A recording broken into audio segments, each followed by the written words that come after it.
Good day, everyone.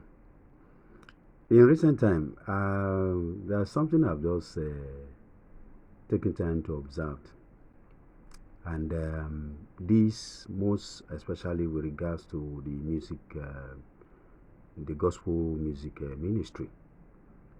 And you see, Nigeria church is such a kind of a gullible church, in the sense that most of our people, probably maybe because they don't really take time to study and then do their findings, most especially with regards to any new thing being introduced into the church. You just discover that whatever new thing anybody just bring from nowhere, anywhere, whether the person is a probably or was once an occultic member, and in the process just gave his or her life to Christ, and then trying to metamorphosize into being, portraying themselves as Christian. You just discover that people will just accept whatever such individuals are bringing, hook, line, and sinker, without trying to find out, and then trying to trace back, and then also trying to, check it in line with existing foundation. I'm not saying that we can introduce new things, but whatever new thing anybody want to introduce that is contrary to an existing biblical principles and teaching, then such things got to be questioned. And such is this, most especially this issue of chanting. Recently, I begin to, and before you know what is happening, I begin to ask myself, where is chanting coming from? And you agree with me that chanting is related to some kind of religious groups, and I wouldn't want to mention their names.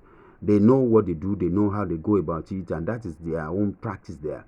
It was never part of the church history or the practices in the church that we met. It has never, it was just until recently some set of individuals just brought it in and then begin to. The question I ask is it an act of worship? Is it an act of worship? And if it's an act of worship, where did they got that from? Was it from church history or from the church fathers? Or where does such things got smuggled into the practices within the body of Christ? Most especially Nigeria.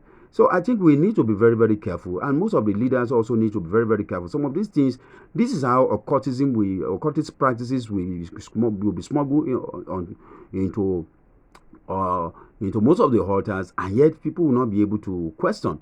I think it's high time we begin to question some certain things that we see people doing and ask them where they got such things from, and that somebody doing something and is possibly having impact. It doesn't really make it or original. It doesn't make it authentic. It doesn't mean that it's from God. That something getting resolved does not legitimize such. So we need to be very, very careful. Most especially the gospel musicians out there. Please, my plea goes to you.